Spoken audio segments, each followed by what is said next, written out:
तिथं पण ते माहिती झाल्या गोष्टी, की ही भांडी घासायला गेली.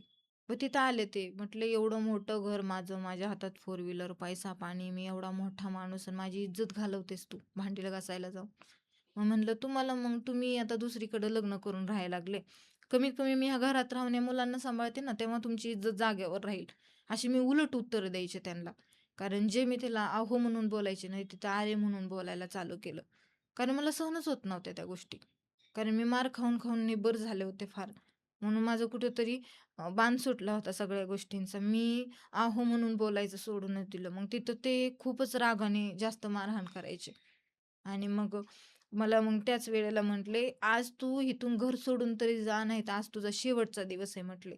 हं. आणि मग आमचे मुलाचं नाही का हाऊस कीपिंगवाली एक बाई होती स्कूलमध्ये.